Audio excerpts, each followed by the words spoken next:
Alaikum wa rahmatullahi wa barakatuh.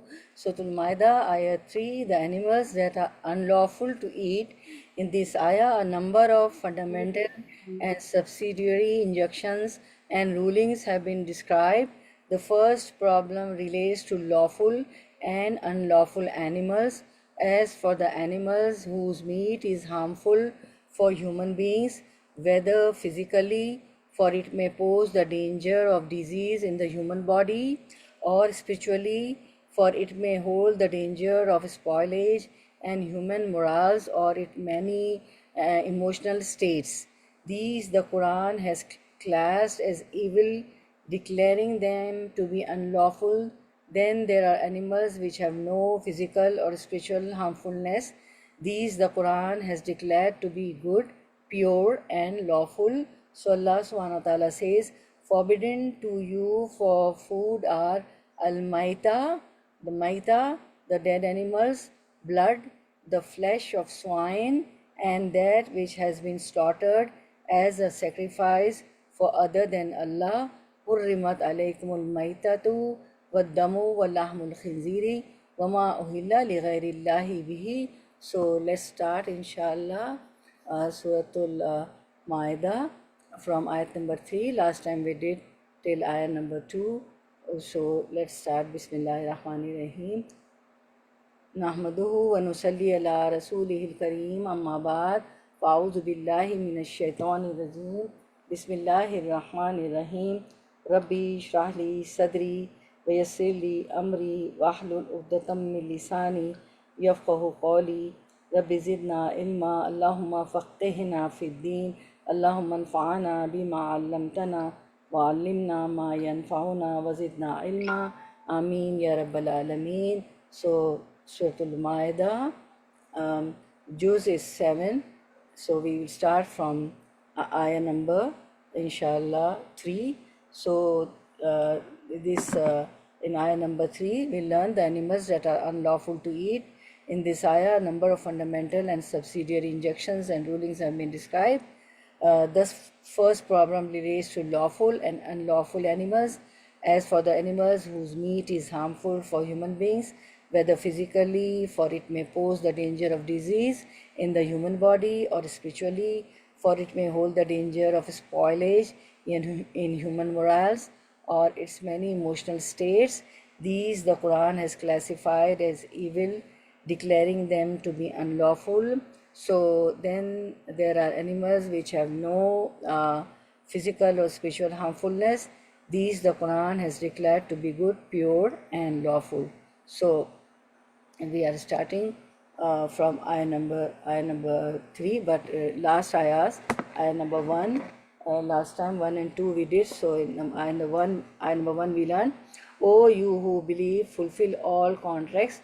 Lawful for you are the animals of grazing livestock, except for that which is recited to you in this Quran, hunting not being permitted while you are in the state of ihram. Indeed, Allah ordains what He intends. So we have done the commentary, tafsir of this also. In ayah number 2 we learn, O you have believed, do not violate the rights of Allah or the sanctity of the sacred months, or neglect the marking of the sacrificial animals and garlanding them, or violate the safety of those coming to the sacred house seeking bounty from their Lord and His approval. But when you come out of ihram, then you may hunt, and do not let the hatred of a people for having obstructed you from al-Masjid al-Haram lead you to transgress, and cooperate in righteousness and piety, but do not cooperate in sin and aggression, and fear Allah. Indeed, Allah is severe in penalty. وَتَعَاوَنُوا على البر والتقوى ولا تعاونوا على الإثم والعدوان واتقوا الله إن الله شديد العقاب. May Allah make us from them. Okay, we'll start from ayah number 3, first word to word translation. Hurrimat, she was made haram, prohibited, alaykum, Allah, upon, kum, you all, al-maitata, the dead carrion, waddama, and Addamu, the blood, bloodshed after slaughter, lahmu were and lahmu meat, flesh, al khinziri of the swine, wama were and ma that whatever, whichever, uhilla it was called, bi ghairi for other than Allahi, Allah, bihi with it, were and al munkhaniqatu the one strangled to death. These are all type of animals while hunting. Wal mawquzatu were and the one animal, the one injured by a violent blow. Wal mutaraddiyatu and the one killed, fallen down from height. One natihatu were and an natihatu the one killed, butted with horns. Wama were and ma akala he it ate asabu the predatory animals, wild beasts, illa except ma what zakkaitum you all purified, cleansed, slaughtered, wama were and ma not zubiha it is sacrificed, slaughtered, Allah upon an nusubi the altars were and an that tastaqsimu the you istaqsimu all seek to divide, tastaqsimu you all seek to divide, bil azlami be with al azlami the arrows seek fate, zalikum that for you all, fiskun is a sin, disobedience, al-yawma today, ya'isa he despaired, allazina those who kafaru they denied, min from about dinikum your deen, divine religion, way of life, fala for so la do not takhshawhum the you all ikhshaw fear hum them takhshawhum you all fear them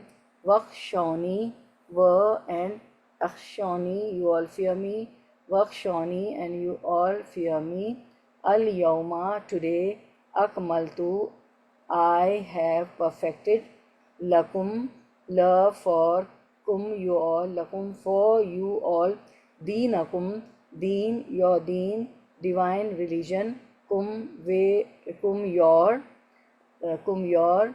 and deen is way of life also okay deenakum your deen divine religion way of life were and atmamtu have completed alaykum ala upon kum you all alaykum upon you all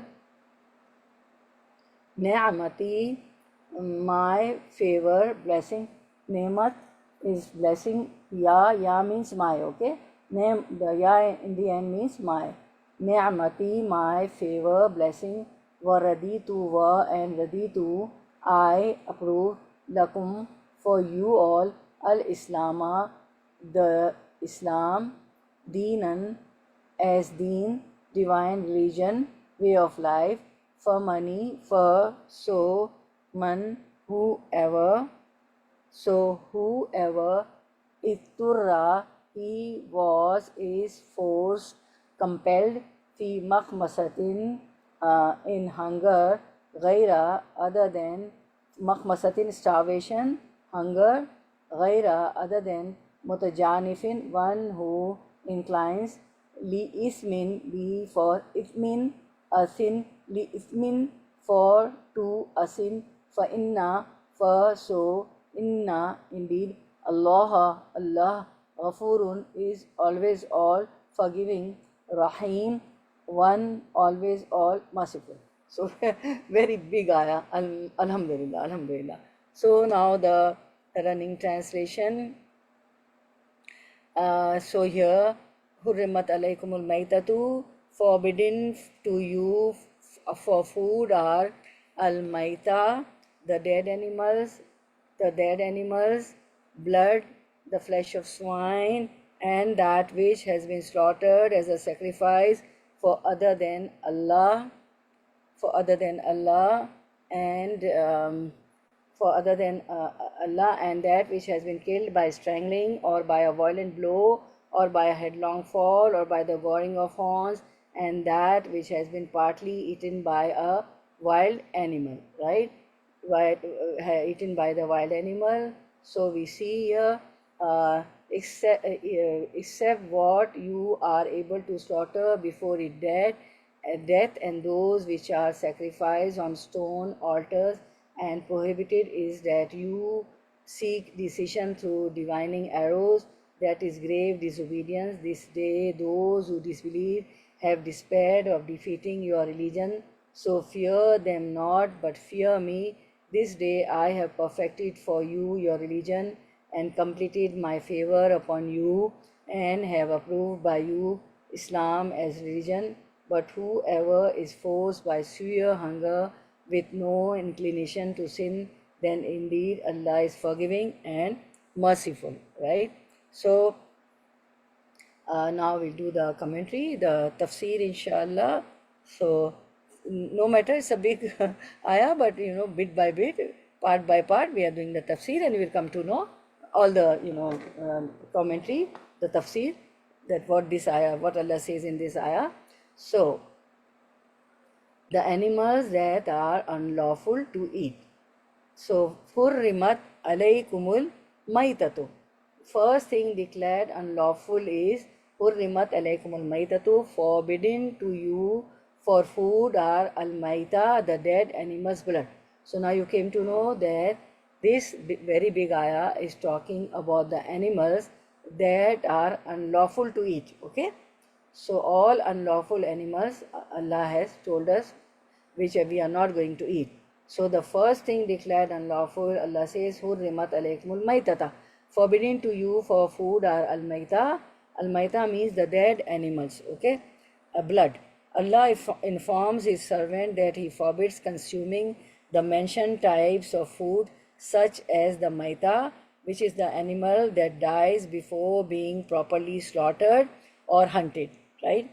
Allah forbids this type of food due to the harm it causes because of the blood that becomes clogged in the veins of the dead animal. Therefore, the maita is harmful religiously and physically, and this is why Allah has prohibited it. The only exception to this ruling is fish. Now you will say that forbidden to you are food which are al-maita, the dead animals. Now the question arises, fish is also a dead animal, but the fish is an exception. The only exception to this ruling is fish, for fish is allowed even when dead by slaughtering or otherwise. Okay, so there is a hadith which tells us, Abu Huraira said, a man asked the Prophet ﷺ, O Prophet ﷺ, we travel by sea and we take a little water with us, but if we use it for wudu, we will go thirsty because the water will finish. We're doing wudu 5 times for obligatory prayers and sometimes voluntary prayers also, right? So, and if we use, the water will finish and we will go thirsty. Can we perform wudu with sea water? The Prophet ﷺ said, its water is a means of purification and its dead meat is permissible.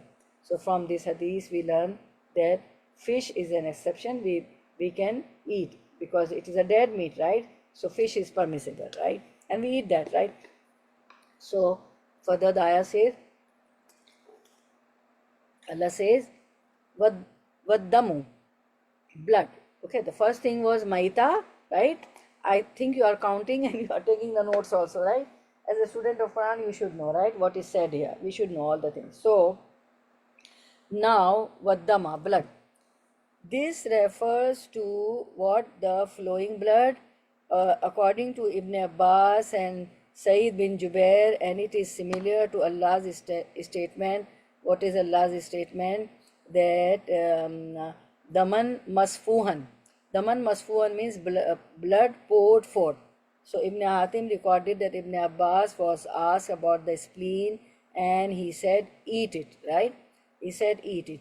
So the second thing declared unlawful in this ayah is blood. The blood here means that which is flowing when you slaughter the animal. The blood that is attached to flesh, liver, and spleen is exempted from the prohibition, right? So we see the hadith also here.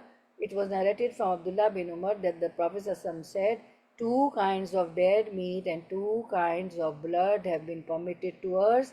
So the two kinds of dead meat are what? Fish and locust.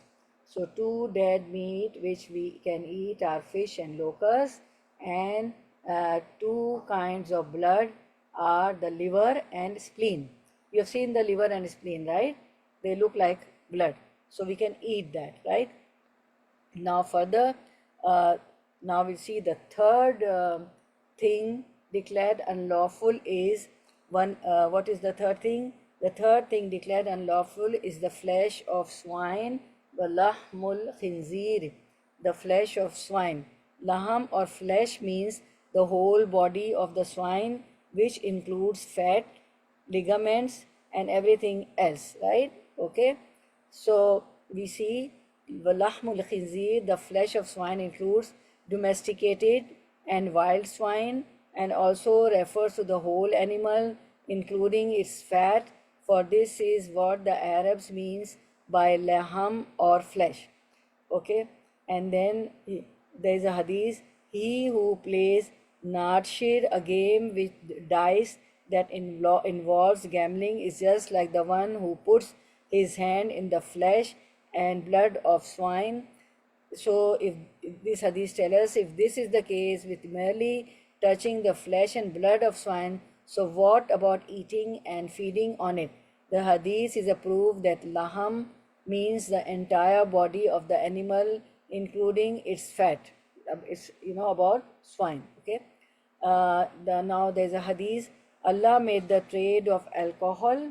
Narrated Jabir bin Abdullah. He says that Jabir bin Abdullah says, I heard Prophet ﷺ in the year of the conquest of Makkah. When Makkah was conquered, right? So he heard Prophet ﷺ saying, Allah and his messenger made illegal the trade of alcohol, dead animals, pigs, and idols. The people asked, O Prophet ﷺ, what about the fat of dead animals? For it was used for greasing the boards and the hides, and people use it for lights. So in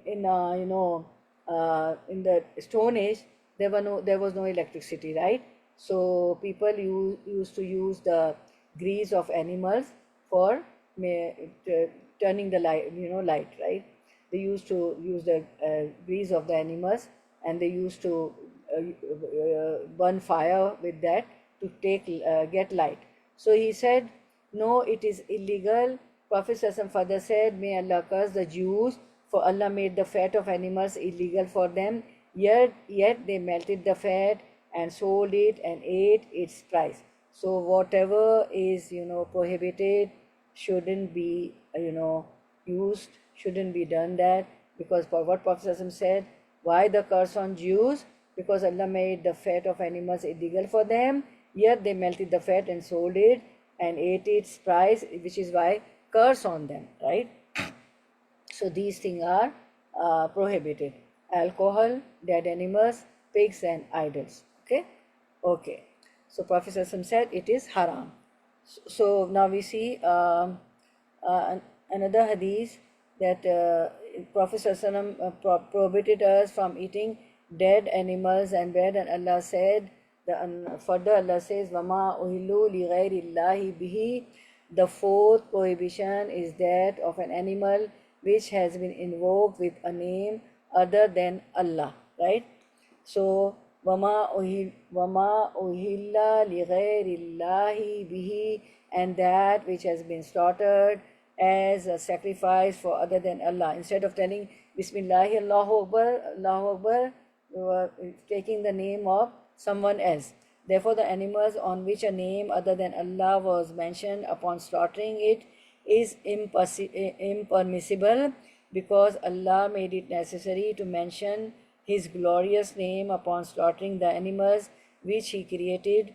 Whoever does not do so, mentioning other than Allah's name, such as the name of an idol, a false deity, or a monument. When slaughtering, he makes this meat unlawful according to the consensus. So we have to take Allah's name, right, while slaughtering, not anybody other's name, right? No false deity or some the dead person or someone is in the shrine. Okay, no.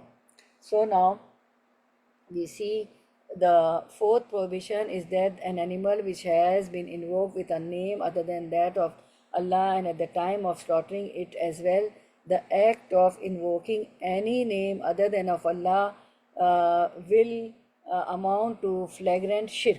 This animal thus slaughtered shall fall under the command of a dead animal with the consensus of Muslim jurists. This is what was done by the believers of Arabia when they slaughtered animals invoking the name of their idols, or as some ignorant people would do when they would slaughter animals in the name of some saint. It is also possible that someone does invoke the name of Allah at the time of slaughtering, but actually offers it for one other than Allah, making that sacrifice for the pleasure of whatever that non-Allah is. Whatever that non-Allah is. If so, this too, according to the consensus of Muslim jurists, is unlawful, right? So it should be in the name of Allah. We should, when we slaughter, we should say Bismillah Allah Akbar, Bismillah Allah Akbar, and Allah Akbar. And the intention should also be that it is in the name of Allah, not any other deity or any a saint or someone.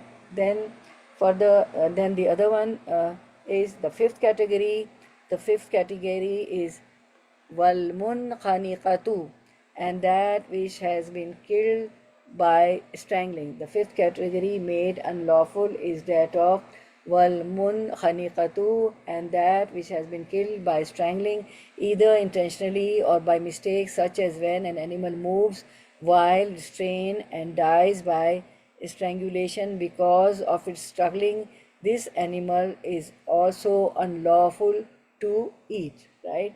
Then wal mawqudatu, or by a violent blow. The sixth category of animal is mawquda, dead by blow or by a violent blow. This refers to the animal that is hit with a heavy object until it dies. Ibn Abbas and several other commentators said it is the animal that is hit with a staff or stick until it dies.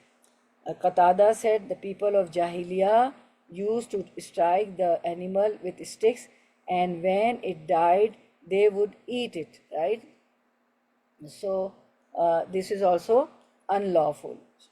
Then we see that the sixth category of animal is mawquda, dead by blow. It means an animal which has been killed by some hard blow, the kind of blow that comes from being hit by a staff, rod, or rock. Should an arrow strike and kill its game in a manner that the arrow does not hit it with the sharp arrow head, but does not end up killing it just the same from the force of the blow itself, then this too will be counted as mawquda and will as such be unlawful. So Qatada said the people of Jahiliyyah used to strike the animal with sticks, and when it died they would eat it. And there is a hadith. Adi bin Hatim said, I asked, O Prophet ﷺ, I use mirat for hunting and catch game with it. So he replied, if the game is hit by its sharp edge, eat it, but if it is hit by its broadside, do not eat it, for it has been beaten to death. Therefore, the Prophet ﷺ made a distinction between killing the animal with the sharp edge of an arrow or a hunting stick and rendered it lawful, and what is killed by the broadside of an object and rendered it unlawful because it was beaten to death. Okay, so anything should be sharp. It should be killed by the sharp thing. There is a consensus among the scholars of fiqh on this subject. Okay, then further, the seventh category is called wal mutaraddiyatu. Okay, or by a headlong fall. The seventh category is called al-mutaraddiya, killing by a headlong fall. The animal that falls headlong from a high place and dies as a result, it is also prohibited. Ali bin Abi Talha reported that Ibn Abbas said that an animal that dies by a headlong fall is that which falls from a mountain. Qatada said that it is the animal that falls in a well. As-Suddi said that it is the animal that falls from a mountain or in a well. They all are wal mutaraddiyatu, they are unlawful. We cannot eat that, right? Then, subhanallah. So, the seventh category is called al mutaraddiya, killed by the fall. It means that an animal which dies by falling from a mountain, mound, or a high building, or which dies by falling into a well or some similar depth is also unlawful. Therefore, says a report from Abdullah bin Ibn Masud radiallahu anhu, if you see a game standing on top of a mountain and you shoot your arrow at it after reciting Bismillah, and the hit of the arrow causes the animal to fall down and die, then do not eat it. Okay. So the seventh category is called al-mutaraddiyatu, killed by a fall. Okay. Now we see. Okay. Now, okay. Here too, the probability exists that the animal did not die with a hit from the arrow. Maybe it died from the shock of the fall. If so, it will be counted under the category of mutaraddiya, dead by a fall. Similarly, if an arrow is shot at a bird and it falls down in water, its eating has also been prohibited for the same reason that probably exists that the hunted bird had died by drowning. Okay. Now the eighth category is of an natiha, one natihatu, dead by goring or by the goring of horns. Okay, so it refers to an animal which has died in some collision, such as by bumping against a train or vehicle, or it has been gored by butting against another animal, right? Okay, so we see one natihatu, or by the goring of horns, the animal that dies by being gorged by another animal. It is also prohibited even if the horn opens a flesh wound and it bleeds to death from its neck. Now Allah's statement, Wama akallas sabu'u. The ninth category is of animal which died when torn apart by some beast, and that which has been partly eaten by a wild animal refers to the animal that was attacked by a lion, leopard, tiger, wolf, or dog. Then the wild beast eats a part of it and it dies because of that. This type is also prohibited even if the animal bled to death from its neck. There is also a consensus on this ruling. Now today you will be a hunter. You should, when you hunt, you know what to eat, what not to eat, right? Inshallah. See how Allah teaches us everything, you know. There are all, this is the book of guidance. All aspects of life are in this Quran. Subhanallah, mashallah. Alhamdulillah, we are Muslim, right? Okay. Now, this was the ninth category, is of an animal which died when torn apart by some beast, right? During the time of Jahiliyyah, the people used to eat the sheep, camel, or cow that were partly eaten by a wild animal. Allah prohibited this practice for the believers. So the animal eaten by the wild animal, we are not going to eat it because Allah prohibits, right? Then Allah's statement, illa ma zakkaitum, unless you are able to slaughter it before it dies due to the causes mentioned. We have read all the causes. This part of the ayah is connected to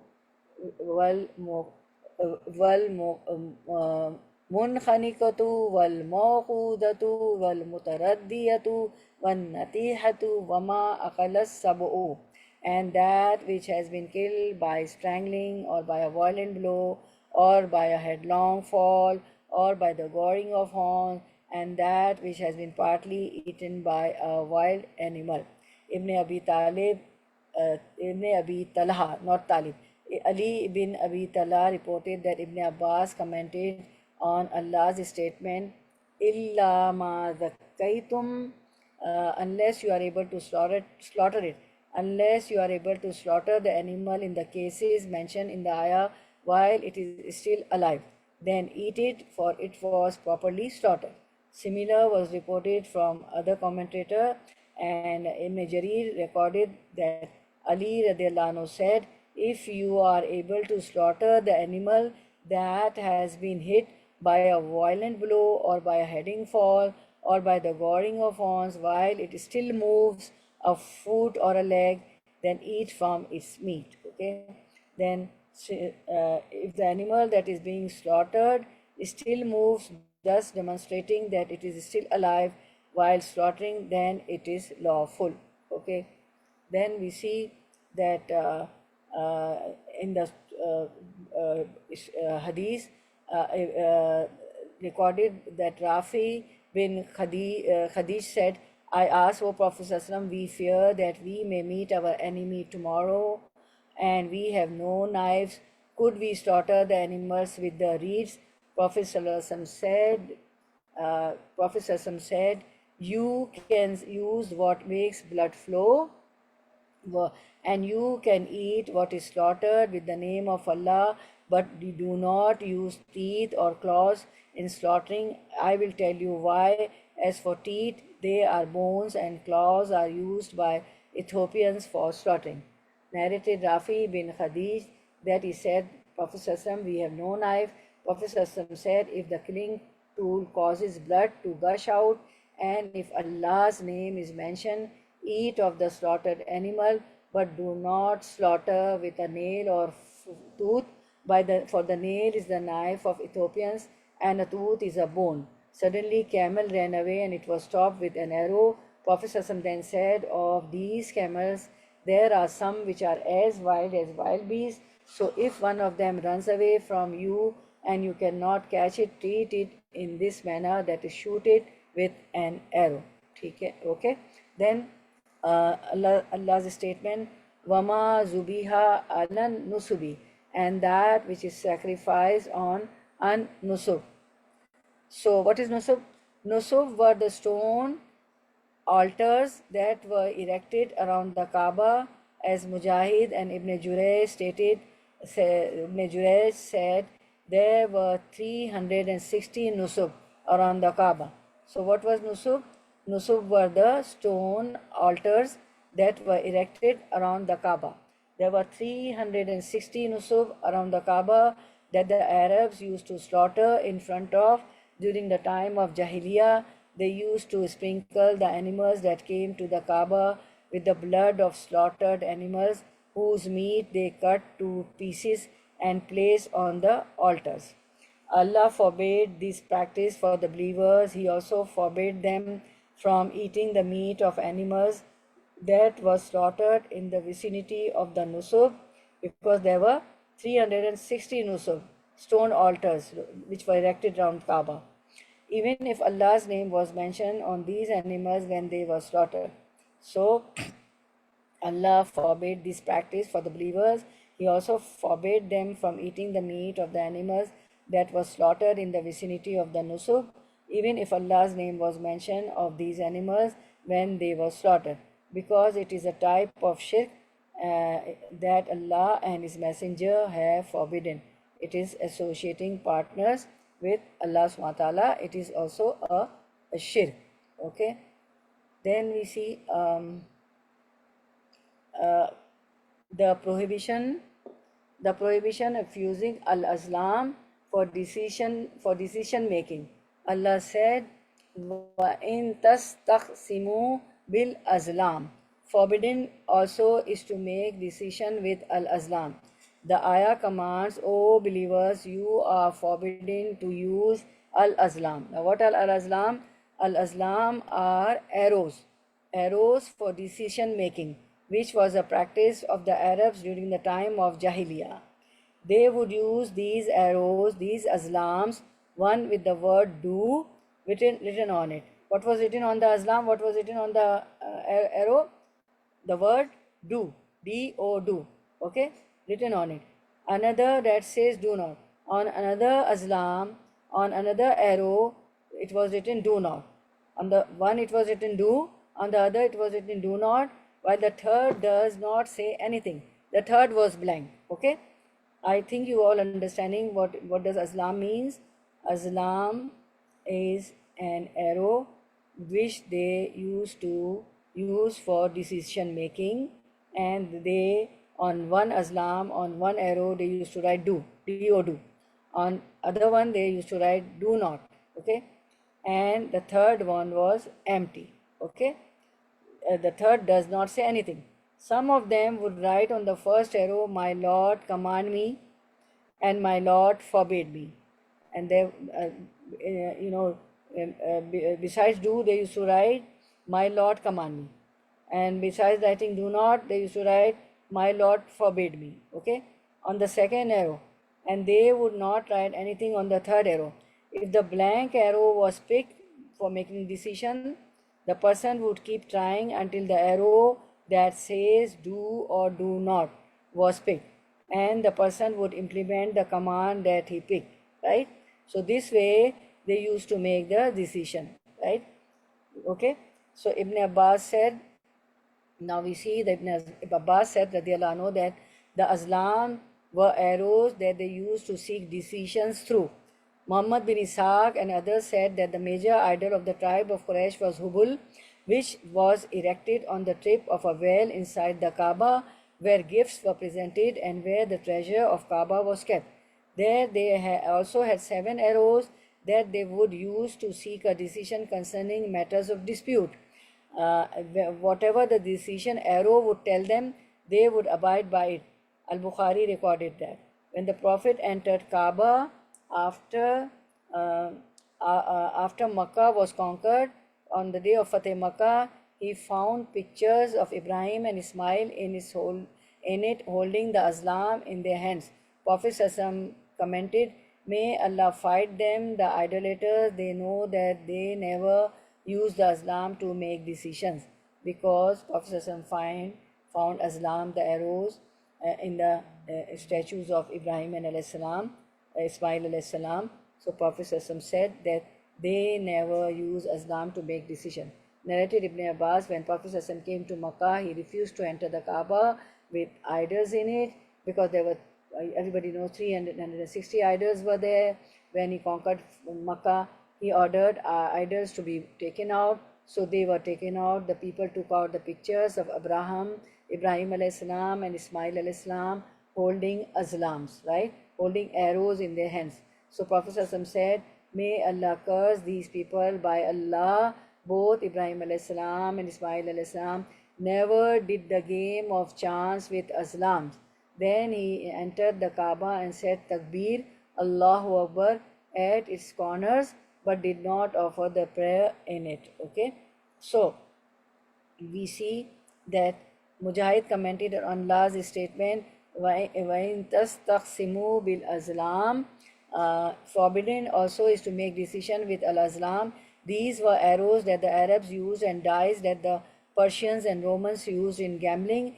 This statement by Mujahid that these arrows were used in gambling is doubtful, unless we say that they use the arrows for gambling sometimes and for decision other times, and Allah knows the best.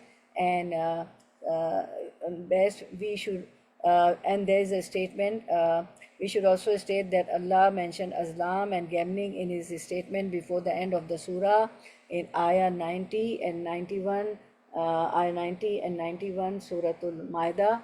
Ya ayyuhallazina amanu innamal khamaru wal maisiru wal ansabu wal azlamu rijsum min amali shaitani fajtanibuhu la'allakum tuflihun. O you who believe, intoxicants, all kinds of alcoholic drinks, and gambling and al-ansab and al-azlam are an abomination of shaitan's handiwork, so avoid that in order that you may be successful.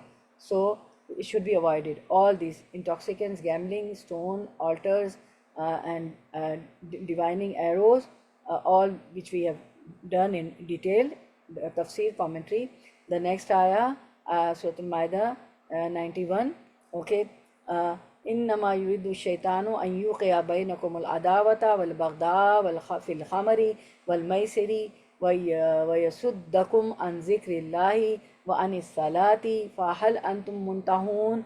Satan only wants to cause between you animosity and hatred through intoxicants and gambling, and to avert you from the remembrance of Allah and from prayer. So will you not desist? Okay, so Satan wants only to excite enmity and hatred between you with intoxicants, alcoholic drinks and gambling, and hinder you from the remembrance of Allah and from the salah, the prayer. So will you not then abstain from that? In this Allah said, Allah says, وَإِن تَسْتَقْسِمُوا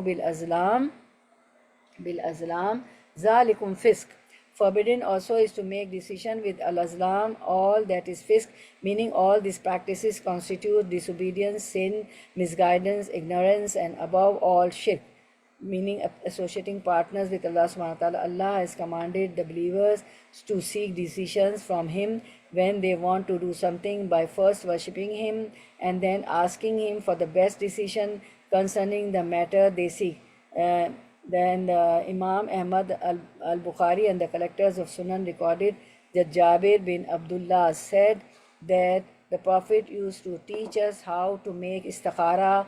What is istikhara? Asking Allah to guide one to the right action in all matters, as He taught us the surahs of the Quran. He said, if any one of you think of doing any matter, he should offer 2 rakah prayer other than the compulsory and say after the prayer. Okay, so we'll see. This is the hadith about istikhara, Jami Tirmizi, hadith 480. This is the translation of the hadith of istikhara. So now we'll do in detail the way of doing istikhara, because they used to make the decision through arrows, right, through al-azlam. So this is prohibited. This is doing shirk with Allah subhanahu wa ta'ala. So the Sahaba says that Prophet ﷺ taught us when we wanted to make any decision. So Prophet ﷺ taught us istikhara, the way of doing istikhara, how to do istikhara. Jabir bin Abdullah narrated, Prophet ﷺ would teach us al-istikhara for all of our affairs, just as he would teach a surah of the Quran, saying, when one of you is worried about a matter, then let him perform 2 rakah other than the obligatory prayer. Then let him say, O Allah, I consult your knowledge and seek ability from your power, and I ask you from your magnificent bounty, for indeed you have power and I do not have power, and you know while I do not know, and you know the unseen. O Allah, if you know that this matter, take the name of your matter, right? Like marrying some and such and such, doing this business, buying this house, buying this property. So you know that this matter is good for me in my religion or my livelihood and for my life in the hereafter, for my present and future. Then make it easy for me and then bless me in it. And Allah, if you know that this matter is bad for me in my religion and my livelihood and my life in the hereafter, for my present and future, then divert it from me and divert me from it. Enable me to find the good wherever it is, then make me pleased with it. Then he said, Prophet ﷺ said, and he mentions his need, and mention your need also, that I have to buy the property, I have to marry such and such guy, I have to any decision you want to take, right? Should I apply in this college or not? This will be good. Should I go to that country or not? Any of your need, right? So this was the way of doing istikhara. Now we'll see the istikhara dua. The istikhara dua is in this also. So now separately I asked Sister Uzma to make the istikhara dua. So dua istikhara, just any decision you want, just perform 2 rakah other than obligatory prayer, then say this dua. So Allahumma inni astakhiruka bi ilmika wa astaqdiruka bi qudratika wa asaluka min fadlika al-azim fa innaka taqdiru wa la aqdiru wa ta'lamu wa la a'lamu wa anta 'allamul ghuyubi. Allahumma in kunta ta'lamu anna hadha al-amra khairul li fi dini wa ma'ishati wa akhibatu amri fayassirhu li thumma barik li fihi وإن كنت تعلم أن هذا الأمر شر لي في ديني ومعيشتي وعاقبة أمري فاصرفه عني واصرفني عنه واقدر لي الخير حيث كان ثم أردني به حيث كان ثم أردني به. O Allah, I consult your knowledge and seek ability from your power, and I ask you from your magnificent bounty, for indeed you have power, and I do not have power, and you know while I do not know, and you know the unseen. O Allah, if you know that this matter, getting married, buying property, anything, take the name, is good for me in my religion or my livelihood and for my life in the hereafter, then make it easy for me, then bless me in it. If you know that this matter is bad for me in my religion and my livelihood and my life in the hereafter, then divert it from me and divert me from it. Enable me to find the good wherever it is, then make me pleased with it. Subhanallah. See what a nice dua. Okay, so always, whenever you have to make decision, do dua, do istikhara, right? Just 2 rakah prayer, 2 rakah, prayer, and then 2 rakah. After 2 rakah, make this dua. Okay, then we see shaitan and the disbelievers do not. We are doing the ayah further. Shaitan and the disbeliever do not hope that Muslim will ever follow them. Allah said, Al-Yawma Ya'is alladhina kafaru min dinikum. This day those who disbelieve have given up all hope of your religion. Ali bin Abi Talha reported that Ibn Abbas said that ayah means they gave up hope that Muslim would revert to their religion. They wanted Muslim to leave Islam and come to the idol worshipping. So they were given all hope. This is similar to the saying of As-Suddi and Muqatil bin Hayyan. This meaning is supported by a hadith recorded in the Sahih hadith that narrated Jabir radiallahu anhu that Prophet said, indeed a shaitan has despaired of getting those who perform salah to worship him, but he is engaged in sowing hatred among them, right?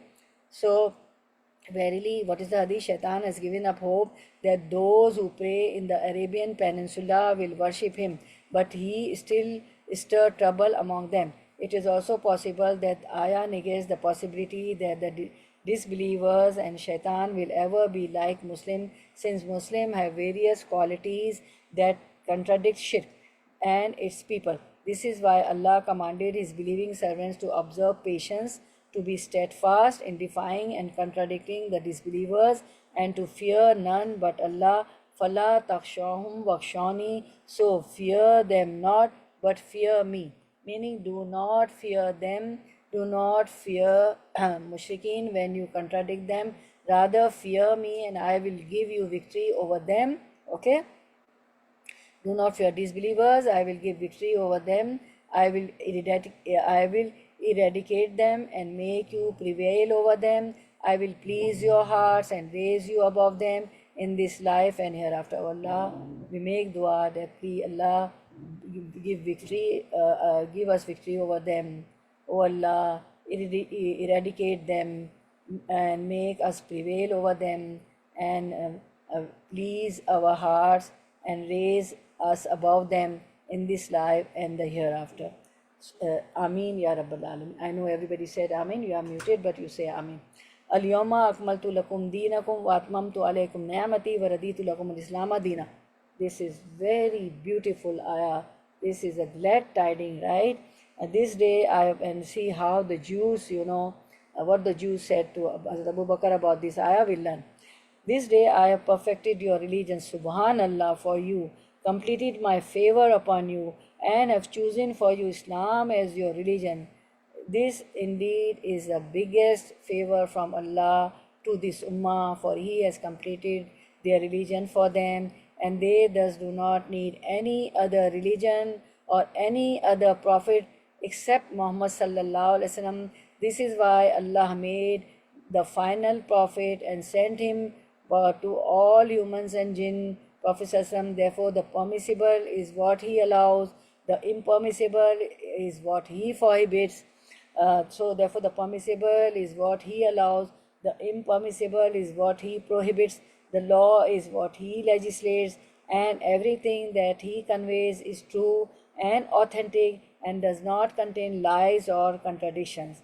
Allah said, وَتَمَّتْ كَلِمَةُ رَبِّكَ صِدْقًا وَعَدْلًا, and the word of your Lord has been fulfilled in truth and in justice, meaning it is true in what it conveys and just in what it commands and forbids. When Allah completed the religion for Muslims, His favor became complete for them as well. Then Allah says, Al-yawma akmaltu lakum deenakum wa atmamtu alaykum ni'mati wa raditu lakum al-islam deena. This, this is our ayah, we are doing the tafsir, okay. This day I have perfected your religion for you, completed my favor upon you, and have chosen for you Islam as your religion, meaning accept Islam for yourselves, for it is the religion that Allah likes and which He chose for you, and it is that which He has sent the best of the honorable messengers and the most glorious of His books, Quran. Ibn Jarir recorded that Harun bin Antara said that his father said when this ayah, Al-Yawma Akmaltu Lakum Deenukum, this day I have perfected your religion for you, was revealed during the great day of Hajj, the day of Arafah, the 9th day of Zulhijjah. Umar radiallahu anhu cried. Prophet said, "What makes you cry, O Umar?" He said, "What made me cry is that our religion is being perfected for us. Now it is perfect. Nothing is perfect, but it is bound to deteriorate. Prophet said, Sadaqat, you have said the truth. What supports the meaning of this hadith is the authentic hadith, and the hadith is, it was narrated from Abu Huraira that the Messenger of Allah said, Islam began as something strange and will go back to being strange. So glad tidings to the strangers. Okay. So everybody knows those who are into deen, those who follow the deen, they are strangers between the people. People say, oh my God, so he's backward, he's orthodox, oh my God, world has proposed such a lot and she stick to this and that. So Islam began as something strange and will go back to being strange. So glad tidings to the strangers. So it's a glad tidings for us, those who are strangers, because we don't follow their, whatever the people do, we follow Quran and Sunnah, right? So this is a glad tidings for us. So Imam Ahmad recorded that Tariq bin Shihab said, a Jewish man said to Umar bin Khattab radiallahu anhu, narrated Tariq bin Shihab, the Jews said to Umar radiallahu anhu, you, that is Muslim, recite a verse, Al-Yawma Akmaltu Lakum Deenakum, and had it been revealed to us, we would have taken the day of its revelation as a day of celebration. Subhanallah. See what they say, that if this ayah, this verse was revealed to us, what the Jews said, we would have taken this as a celebration. Now see the reply of Umar radiallahu anhu. Umar radiallahu anhu said, I know very well when and where it was revealed, Al-Yawma Akmaltu Lakum Deenakum, and where Allah's Prophet was when it was revealed. It was revealed on the day of Arafah, Hajj day, and by Allah it was at Arafah.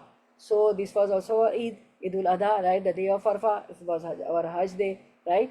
So Sufyan, a sub-narrator, said, I am in doubt whether the verse, this day I have perfected your religion for you, was revealed on a Friday or not. But we come to know from Hadith that it was a Friday and it was the day of Arafah, the Hajj day. Yeah. It was also a great day for us, because the Jews that Jew was wishing that it would have been, if it would have been revealed on us, we would have taken that day as a celebration. So it was also a day of celebration for us, Umar radiallahu anhu said. So then Umar bin Khattab asked, which is that verse? The Jews replied, Al-Yawma Akmaltu Lakum Deenakum wa Atmamtu Alaykum Ni'mati. This day I have perfected your religion for you, completed my favor upon you. Umar replied, by Allah, I know when and where this was revealed. Prophet and where was Prophet It was the evening of the day of Arafah on a Friday, and this is recorded in Tirmidhi, Bukhari, Nasai, many book of hadith, right? This the Jews said to Umar, by Allah, there is a verse that is read by all of you Muslims, and had it been revealed to us, we would have taken that day on which it was revealed as a day of celebration. Subhanallah. So Umar said, by Allah, I know when and where this verse was revealed and where the messenger of Allah was at that time. It was the day of Arafah, and I was at Arafah by Allah. So Umar radiallahu anhu was also there, at Hajj, at Arafah, permitting the dead animals in conditions of necessity. After this, we'll conclude. Time is up. فَمَنِ اسْتُرَى, and I is also going to finish. فَمَنِ اسْتُرَى فِي مَخْمَصَةٍ غَيْرَ مُتَجَانِفٍ لِإِثْمٍ فَإِنَّ اللَّهَ غَفُورٌ رَحِيمٌ. But as for him who is forced by severe hunger with no inclination to sin, such can eat these above mentioned animals, then surely Allah is oft forgiving, most merciful. Therefore, when one is forced to take any of the impermissible things which are unlawful that Allah mentioned to meet a necessity, he is allowed, and Allah is of forgiving, most merciful with him. Allah is well aware of his servants' needs during dire straits, and he will forgive and pardon his servant in this case. So when unlawful will be taken, but as for him who is forced by severe hunger and with no inclination to sin. Sometimes what happens, somebody goes at a place and there is no halal, not at all halal is available, and he or she is so hungry that he is going to die. To save oneself from death, one can take a little, not filling your tummy with the haram. No, to save your life. Okay, Deen is very flexible. Just to save your life a little bit. Okay, then there's a hadith. Allah likes that his rukhsa allowance. So it is allowance for us. So Allah likes that his rukhsa allowance be used just as he dislikes that disobedience to him is committed. We should mention here that it is not necessary for one to wait 3 days before eating the meat of the dead animal, as many unlettered Muslims mistakenly think. Rather, one can eat such meat when the dire need arises. Okay. Abu Waqid al-Layth said that the companions asked, O Prophet, we live in a land where famine often strikes us. Therefore, when we are allowed to eat, so when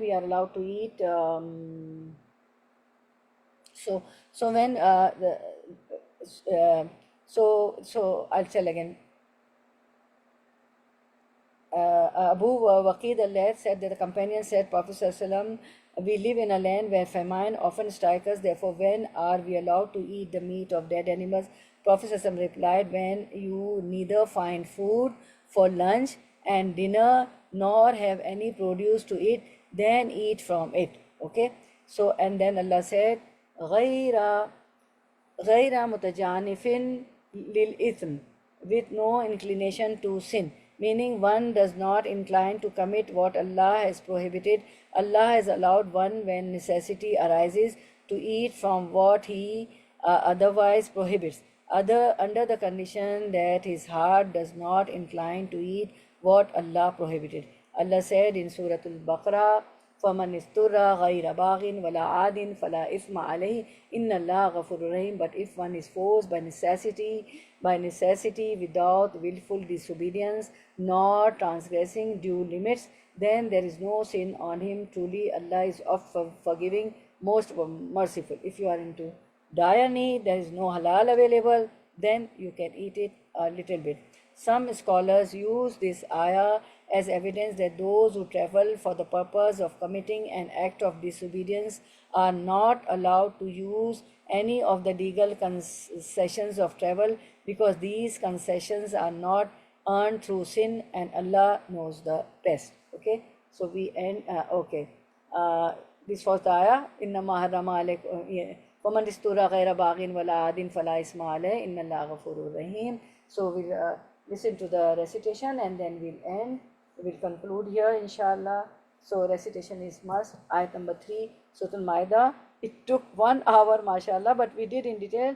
Now, whenever you open, you know what this ayah says, right?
Okay, now your homework is that to understand this ayah, see the screen, listen the recording, watch the video on Facebook, on YouTube, on WhatsApp, wherever you can to try to understand, because we have done it word by word, the commentary, the tafsir.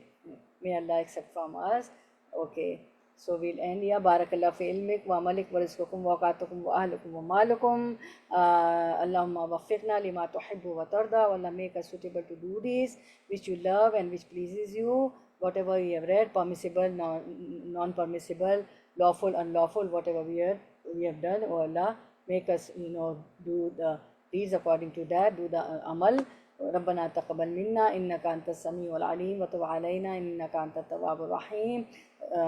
وآخر سبحان ربك رب العزة عما يصفون وسلام على المرسلين والحمد لله رب العالمين. وآخر دعوانا الحمد لله رب العالمين. سبحانك اللهم وبحمدك نشهد أن لا إله إلا أنت نستغفرك ونتوب إليك. السلام عليكم ورحمة الله وبركاته. Now I would love to take your reflection. Okay, Sabiq. Walaikum assalam. Yeah.